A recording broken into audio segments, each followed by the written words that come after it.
My husband is in the army, so your house is mine now. So where I live, there's a small army base, and around it is a housing estate where the families live. Part of this estate was sold to a couple of housing associations, and I live in one of those. The army families move around a lot, so people in those houses generally move every 2 years or so, some a little more frequently, others less so. There's a row of 4 terrace houses directly across from me, and one of them was empty, ready for new tenants. Here's where we begin. I took my daughter to nursery and then went shopping for some new clothes. This was at 9 AM. I get back at about 11:30 AM and see a large moving truck in the street. To avoid them, I go to the other side of my property. I suffer from chronic anxiety and tend to avoid most people. I go in the front door and take the new clothes upstairs to sort. Whilst I'm there, I hear noises from the back garden and door. Looking out the window, I see a man with a large toolbox trying to open my back door, a woman behind him looking furious, and the guys from the moving company standing around with boxes looking bored. I run down the stairs and open the door, meaning the guy, who I guess was a locksmith, practically fell through the door into my kitchen. He was surprised, of course, and after looking around he was confused, because clearly somebody already lived here. The woman then sighs dramatically and thanks me for finally turning up, because they've been there since 8 AM trying to get in. She just wants to get her stuff in so she and her kids can sleep. She waves the moving guys forward and then goes to get her kids out of her car. I'm busy trying to stop the moving guys from coming in with boxes, and her 2 kids, about 3 and 6, come charging into my garden. I've got a slide, swing, small trampoline, and Wendy house there for my daughter to play with. I yell at them all to get out of my garden and stay away from my house. One of the movers looks in the window to my living room, sees all of my furniture in there, and waves his team back to the truck. His team leader pulls out some paperwork and begins going over it. The woman starts yelling at me, telling me that I was a liar and a thief among other things. I've lived in this house for 4 years and tell her such, but she's having none of it. She gets right up in my face, screaming at me, and I'm having trouble not bursting into tears and running away, or decking her. The locksmith tries to calm her down, and she starts having a go at him next. I call up the local police station office. There's one in the housing estate, but it generally only caters to the army people and such. I figured calling them to deal with her was the best solution. They arrive after a few minutes and take the woman aside. Her kids are still playing on my daughter's things, so I tell them to get off and go to their mother because those toys don't belong to them. They go reluctantly, and when their mother notices, she begins yelling again. Apparently those toys are not mine. They were put up there by the army for her kids because her husband is such a wonderful soldier. That this is her house and I'm just some squatter trying to steal it from her. This is when the movers come over and tell her this is the wrong address. She's moving into number 4 and this is number 14. She goes very silent, grabs her kids and leaves the garden. I call out to ask her if she's going to pay for the damage that she's done to my garden. Grass torn up by her kids and the movers, my door, from what looks like footprints trying to kick it in and the scratches from the locksmith, my bushes by the gate, the movers and her yanking at them whilst waiting for the locksmith. Well, she tells me no because she's done nothing wrong, which is when I inform her that I have cameras installed that would have seen the whole thing. I ask the officers if they would like to view the footage, and one of them watches the whole incident take place once I bring out my laptop, which both cameras are linked to, and he says he doesn't have anything to collect the footage just now, but he'll come back later to get it. He also tells me that we will have to report the woman's behavior to the base, as a family's bad behavior can have repercussions for their soldiers too. It's now 5 PM. The officer was here collecting copies of the footage in case it was needed, and might be shown to certain army officials as an example of her behavior. The husband turned up about an hour ago, and there was a huge argument across the street. Everyone could hear it, but not exactly what was being said. Either way, this family has not exactly had a good start to their time here. I can only hope they move away soon so I won't have to deal with that woman again. Update. So today I managed to speak with the husband of the woman. He actually came over and knocked on my door. He apologized for his wife mixing up our houses and wanted to make sure I was okay. He looked over the damage to my door and said that he would be happy to pay to fix the damage and buy some stuff to repair my lawn. I thanked him and asked what happened with the whole house thing. He said the movers arrived first, got the wrong house, and then called his wife, who immediately told them to call a locksmith. The movers had keys, so they could get the large items in before she got there. The locksmith apparently is used by the movers a lot, and didn't question the house numbers. When the wife arrived, she stopped the locksmith and tried to get the door open with the keys, and when that didn't work, she started kicking the door. The locksmith stopped her and started trying to open the door himself, which is where I came in. His wife told him everything after their argument, and he had been keeping an eye out so he could come talk to me. Things are basically sorted now. For a few who said I didn't deal with things well, for clarification, I've had a few randoms message me. Of course I didn't. I have chronic anxiety, I'm 8 months pregnant, was all by myself, and I come home to find people trying to break into my house. I wasn't about to invite them in for fucking tea. I was genuinely terrified that the woman might assault me, so yes, I yelled at those people to get away from my house, and yes, I was angry at the damage done. Calling the police might seem extreme to you, or not needed, but I wanted to be certain that I was safe, considering that I'm basically dirt poor and wouldn't be able to afford repairs to my door. A door that she damaged to the point of it being cracked around the lock and leaked rainwater all over my kitchen floor because it hasn't sealed right since. I would say I was justified in wanting her to pay for that damage. Without getting a new door, I would just have to live with a broken one, using duct tape to try and keep the water out, and bracing a chair behind it because it doesn't lock properly anymore. The last few nights, I haven't been able to sleep right because my home is not secure and there have been burglaries in the area, so freak you guys. Ooh, that is harsh, but justified on her part.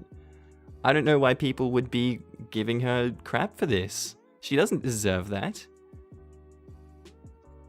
And our next story was posted by user Practical Brad, titled, "My wife and I had to explain to the neighbor that our dog is part of our family and no, they can't just have him," which is a story from Ask Reddit. A little over a year ago, when my neighbor moved into the townhouse next to us, and things seemed great. Their kids were nice and overall seemed like they were part of a loving normal home. They were quirky but nice people who were always willing to help. From installing a screen door to enjoying a beer and a decent conversation about home improvement. One day, red flags started popping up. Halloween came up a few months after they moved in, and we could hear all kinds of banging and pounding coming from the other side of the house they were attached to. We thought it was just the kids playing and having fun, until the father called me crying on the phone about how he was so angry they didn't get invited to a big party at the next house over. Well, the owner of that house has a policy with all the neighbors. If my garage door is open, feel free to stop in and join us. You are always invited. A few weeks later, their kids got the idea that our dog should have sleepovers with them and started asking to walk him sometimes, which at first we thought was cute, and it was.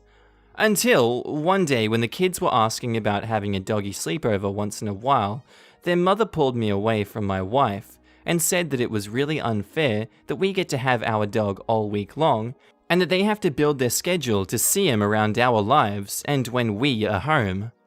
I really had no clue what to say, but then she doubled down, insisting that their family should have him on weekends because I work shift work and get to see him all week long as much as I want.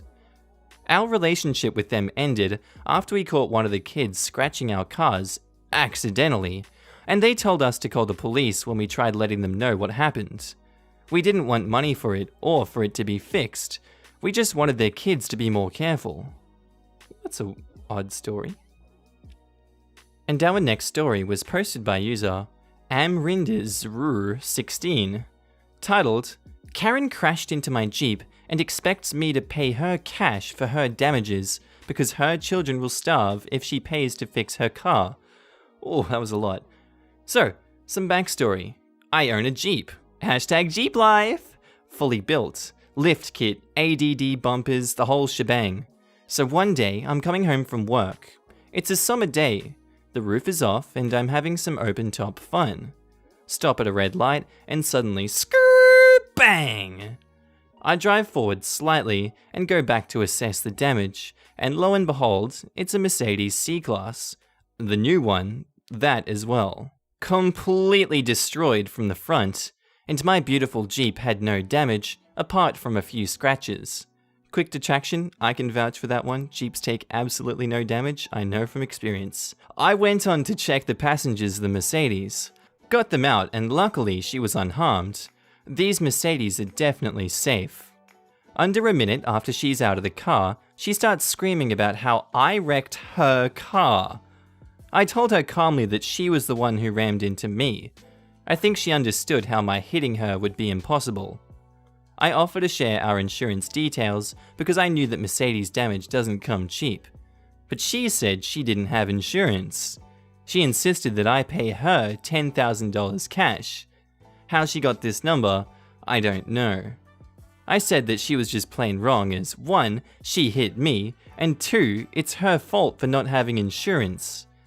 She then went on a ramble on how her kids needed the money and they had no money at the time, and now her kids will have to starve because she'll have to pay to fix her car, and how it will all be my fault when they're on the street tomorrow.